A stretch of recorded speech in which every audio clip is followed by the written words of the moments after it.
Jika kamu pernah melihat jin, kuntilanak, pocong, atau kamu punya teman yang bisa melihat itu semua, maka kamu harus nonton video ini sampai selesai.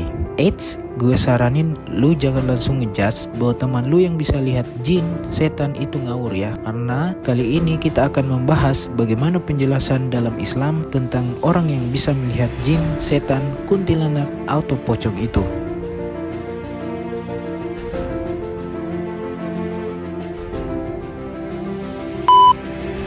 Seharusnya manusia tidak memiliki kemampuan melihat jin dalam bentuk aslinya ya, karena Allah Azza wa Jalla berfirman yang artinya sesungguhnya ia, iblis atau setan dan pengikut-pengikutnya melihat kamu dari suatu tempat yang kamu tidak bisa melihat mereka. Sesungguhnya kami telah menjadikan setan-setan itu pemimpin bagi orang-orang yang tidak beriman. Quran Surat Al-A'raf ayat 27.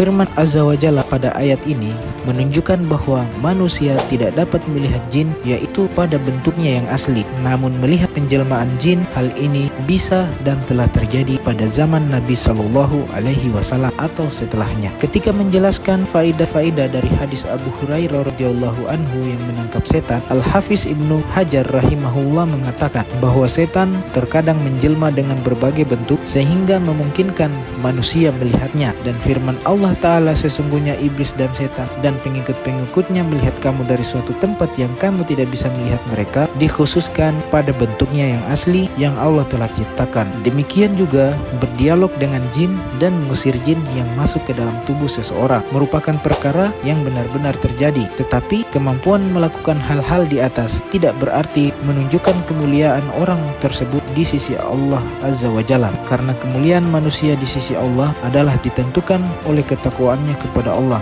Jika mengusir jin yang masuk ke dalam orang itu dilakukan menurut syariat, maka dibenarkan, dan sebaliknya jika menyelisihi syariat maka terlarang. Menurut Syekhul Islam Ibnu Taimiyah rahimahullah, mengobati masru atau orang yang kerasukan jin dengan mantra-mantra dan doa-doa perlindungan ada dua bentuk. Pertama, jika mantra-mantra dan doa-doa perlindungan itu termaksud diketahui maknanya dan seseorang boleh mengucapkannya di dalam agama Islam, orang itu berdoa kepada Allah, menyebut kepadanya, berbicara kepada makhluknya dan semacamnya, maka sesungguhnya seseorang boleh membacakan mantra itu kepada seseorang yang kerasukan jin dan mendoakan perlindungan dengannya, karena sesungguhnya telah tetap di dalam hadis sahih dari Nabi Shallallahu Alaihi Wasallam bahwa beliau mengizinkan mantra-mantra selama bukan merupakan kesyirikan, dan beliau Shallallahu Alaihi Wasallam bersabda, barang siapa mampu memberikan manfaat kepada saudaranya maka hendaklah dia lakukan. Hadis riwayat Muslim nomor 2199.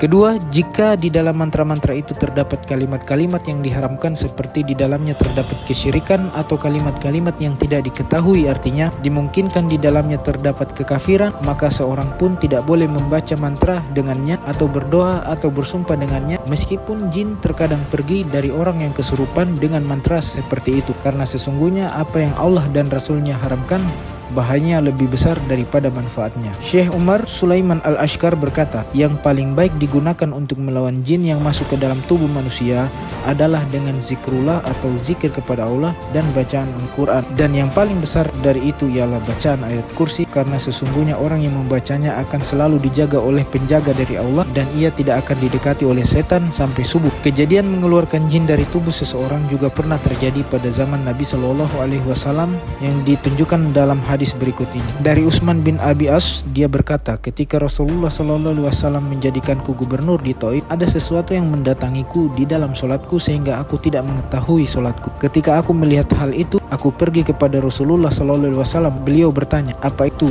Ibnu Abil As? Aku menjawab, ya wahai Rasulullah. Beliau bertanya, apa yang menyebabkanmu datang? Aku menjawab, wahai Rasulullah, ada sesuatu yang mendatangiku di dalam solatku sehingga aku tidak mengetahui solatku. Beliau berkata, itu adalah setan. Mendekatlah engkau. Maka aku mendekati beliau, lalu aku duduk di atas ujung-ujung telapak kakiku, lalu beliau memukul dadaku dengan tangannya dan meludahi mulutku seraya berkata, keluarlah wahai musuh Allah. Beliau melakukannya 3 kali lalu bersabda, kembalilah kepada tugasmu. Utsman mengatakan, sungguh aku tidak menyangkanya menggangguku setelah itu.